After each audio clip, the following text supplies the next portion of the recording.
Hello guys, thank you so much for stopping by my channel. If you're stumbling on my channel for the very first time, this is Favor's Flavor, and on this kitchen we teach you how to prepare yummy recipe in a very simple way. You don't have to spend all day in the kitchen.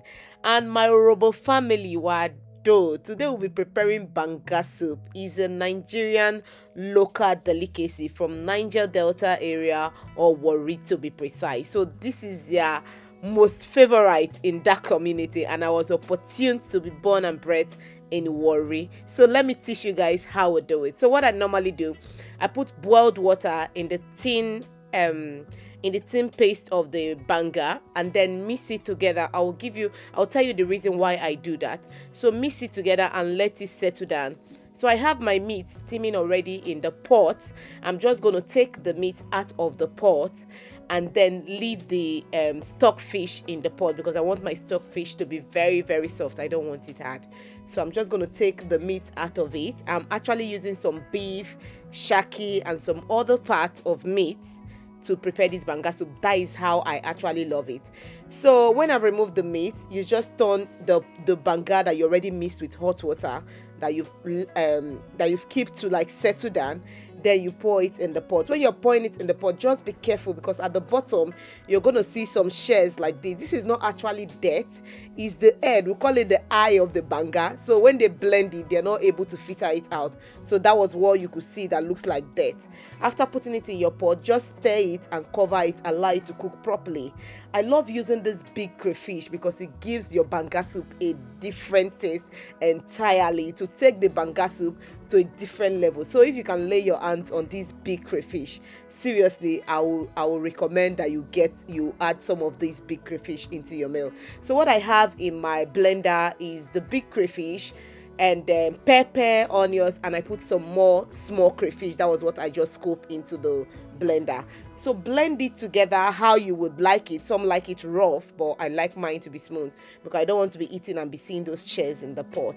So after properly boiled, you will see the oil coming floating on top of the banga, so you know that it's time for you to add your blended stuff. So what I just added is the blended crayfish, onions, and pepper.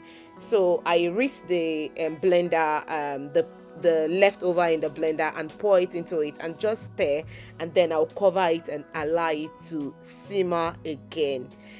One thing I would like to let you guys know, banga takes a lot of time to be prepared. So what we're using right now is the instant banga spices. And actually lay your hands on these instant banga spices. That will be very good. I got mine from Warri anyways, but you can also get it in all these African shops as well.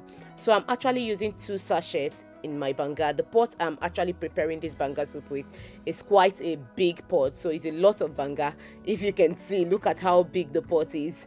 So after adding your banga spice, and then you add your meat to it, you can see that the banga is a little bit thickened right now, so it's the right time to add your meat. And then I add my dry fish into the pot, and then stir it nicely.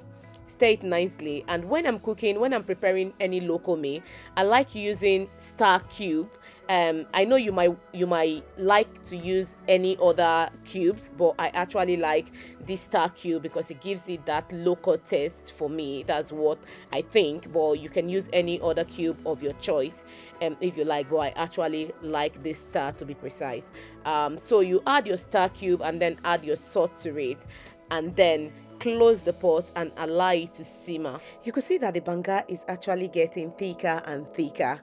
So now is the right time. I'm adding my kpomo, because I already steamed the kpomo and it's soft. That's the reason why I'm putting it at the same time as the fish. And this is the right time for you to put the fish when the banga is almost ready. You see that splash situation? Please, when putting your fish, put it one after the other, so you don't have that kind of situation, please.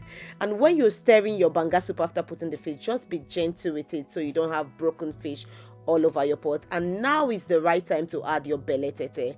Benetete is a game changer to your banga soup, is a dry vegetable, and the taste and the flavor and the taste is like transform the banga soup to another level. So you definitely need Benetete in your local Nigeria banga soup. So you can see that the banga is actually ready right now, ready to be slaughtered. Yeah, and it came out really, really delicious.